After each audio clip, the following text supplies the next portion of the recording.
നമസ്കാരം. ഞാൻ doctor Rashmi, assistant professor community medicine, government medical college, Thiruvananthapuram.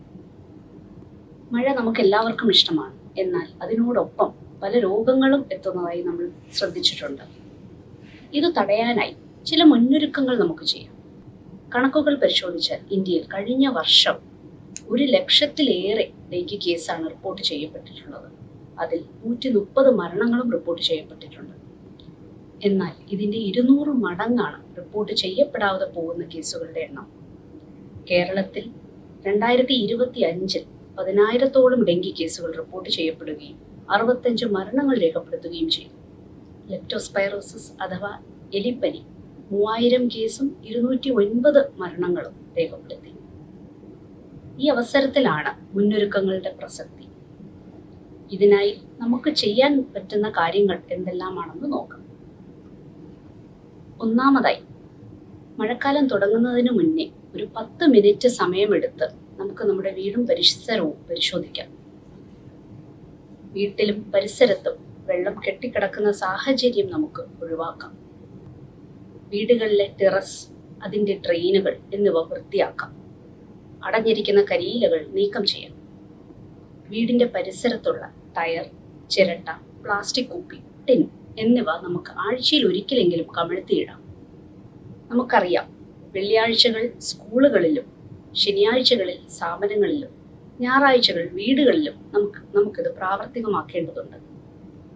അതിനാൽ തന്നെ കൊതുകിൻ്റെ ശല്യം ഒരു പരിധിവരെ നമുക്ക് കുറയ്ക്കാൻ സാധിക്കും. വീടുകളിലെ റെഫ്രിജറേറ്ററിൻ്റെ അടിയിലുള്ള ട്രേകൾ, ചെടിച്ചട്ടിയുടെ അടിയിലുള്ള ഡ്രെയിനുകൾ എന്നിവയിൽ കെട്ടിക്കിടക്കുന്ന വെള്ളം പതിവായി നീക്കം ചെയ്യും. വീടിന്റെ മുകളിലുള്ള വാട്ടർ ടാങ്കുകൾ വൃത്തിയാക്കുകയും മൂടി വെച്ച് സൂക്ഷിക്കുകയും ചെയ്യാം. വ്യക്തിഗത സുരക്ഷയ്ക്കായി കൊതുകുവലയും ക്രീമുകളും നമുക്ക് ഉപയോഗിക്കാം. രണ്ടാമതായി ശ്രദ്ധിക്കേണ്ട കാര്യം, മഴക്കാലത്തെ 80% രോഗങ്ങളും പരക്കുന്നത് മലിനമായ ജലത്തിലൂടെയും ഭക്ഷണത്തിലൂടെയുമാണ്. ഇത് നമുക്ക് എങ്ങനെ ഒഴിവാക്കാം? തിളപ്പിച്ചാറ്റിയ വെള്ളം മാത്രം കുടിക്കുന്നത് ശീലമാക്കുക. വേവിച്ച ഭക്ഷണം അടച്ച പാത്രങ്ങളിൽ സൂക്ഷിക്കുക. പച്ചക്കറികളും പഴവർഗ്ഗങ്ങളും വൃത്തിയായി കഴുകുക. വ്യക്തി ശുചിത്വം ഉറപ്പാക്കുക. ആഹാരം കഴിക്കുന്നതിന് മുൻപേയും ടോയ്ലറ്റ് ഉപയോഗിച്ചതിന് ശേഷവും കൈകൾ സോപ്പ് ഉപയോഗിച്ച് വൃത്തിയായി കഴുകുക. വീട്ടിലെ കിണറുകൾ 6 മാസം കൂടുമ്പോഴെങ്കിലും ക്ലോറിനേറ്റ് ചെയ്യുക. ഇതിനായി ആവശ്യമുള്ള ബ്ലീച്ചിങ് പൗഡർ നമ്മുടെ ആശാപ്രവർത്തകരിൽ നിന്നും ലഭ്യമാണ്.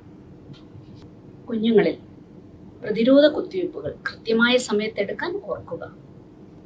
മൂന്നാമതായി, മഴക്കാല രോഗങ്ങളിൽ മരണനിരക്ക് കൂടിയ അസുഖമാണ് എലിപ്പനി അഥവാ ലെപ്റ്റോസ്പൈറോസിസ്. മലിനമായ ജലത്തിലെ എലിമൂത്രത്തിലൂടെയാണ് ഇത് പകരുന്നത്. മലിനജലവുമായി സമ്പർക്കത്തിൽ വരുന്നവർ, ഓട വൃത്തിയാക്കുന്നവർ, തൊഴിലുറപ്പ് ജീവനക്കാർ, കർഷകർ എന്നിവർ പാലിക്കേണ്ട ചില രീതികളുണ്ട്. ഡോക്സിസൈക്ലിൻ ഗുളിക നിർബന്ധമായും കഴിക്കുക. കൈയുറകളും കാലുറകളും ധരിക്കുക.